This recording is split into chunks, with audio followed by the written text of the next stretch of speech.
In the world of male-female interactions, there are basically two kinds of people. There are those who accept the established truths and facts on the ground and act accordingly to take best advantage of it. And then there are those who vigorously argue with the facts and are focused on what they want and how things should be, as opposed to how things really are.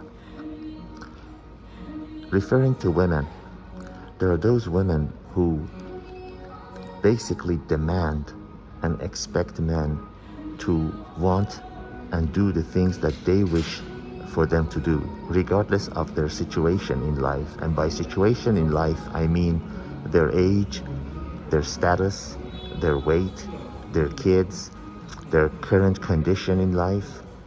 They expect men to ignore all of those factors and still treat them like they're a 21-year-old woman with no child, 119 pounds, at the peak of her youth and beauty and potential.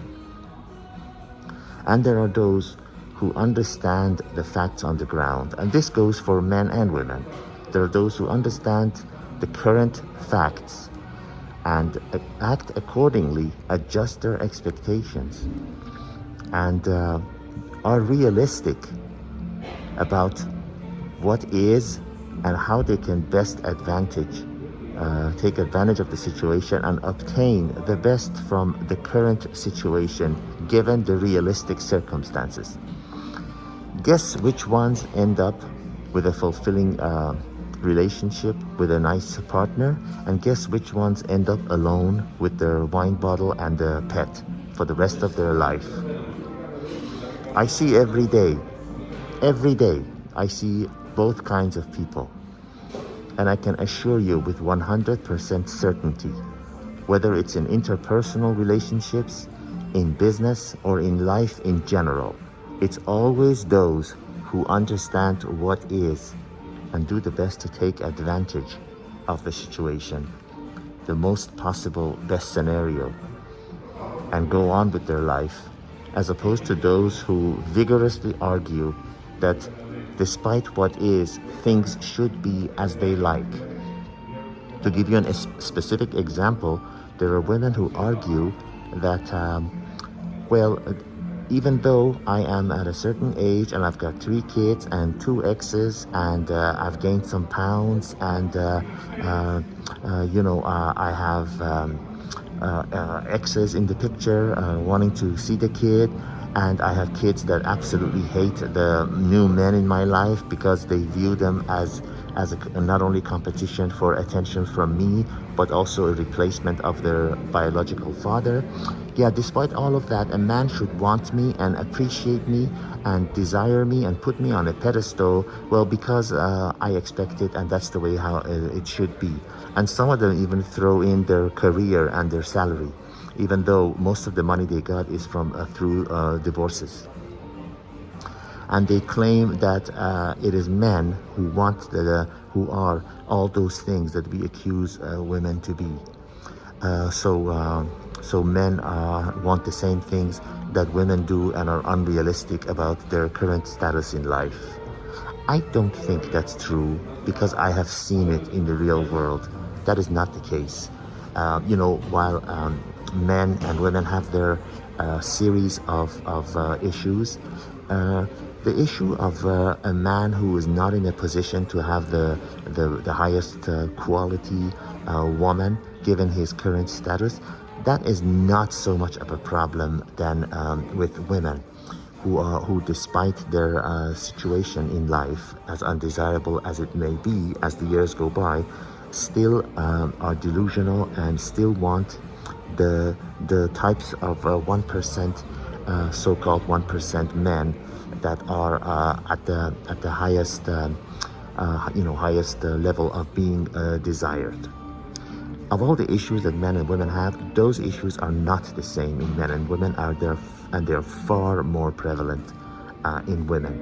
Hence, so many women ending up alone, angry, frustrated, and you see them on social media, you see them on television, You see them as presented as angry, frustrated feminists who expect to have everything they want because they got a career, as though a career is one of the things that men look for in a woman. I assure you they don't. No matter how much money you have, how much your salary is, actually that makes you usually more unpleasant and undesirable, because despite your situation, you have high expectations, thinking that because of your job and your career, you are desirable to men. You're not. I assure you, you are not. Men do not give a two hoots about how much you make, how many houses you have or got from your husband as a result of a divorce. They want a woman who's pleasant, who's visually attractive and nice to be around, and doesn't have expectations from here to Timbuktu. They want a woman who's calm, who's agreeable, who's sweet, and in exchange, they will get the best of the man in exchange. But if you are somebody who's vigorously arguing that the world should be as I want it, well, good luck with that. And that goes for men and women. The world is not as you want it to be. The world is the way it is. It is up to you to be smart and obtain the best given the circumstances that you already have. The fact is, when you're a kid, when your parents always say yes, yes, yes to you, when you go out into the real world, you quickly realize that 99% of the times, yes, 99% of the times, the answer is no.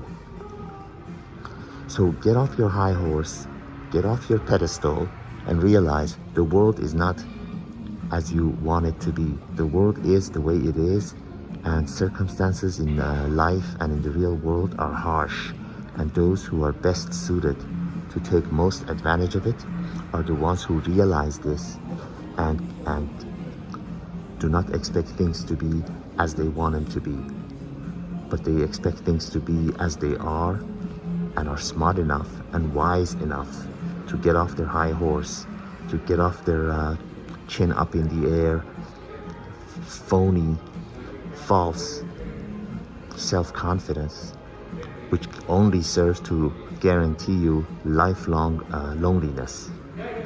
Be smart and realize the way things are as opposed to how you want them to be. All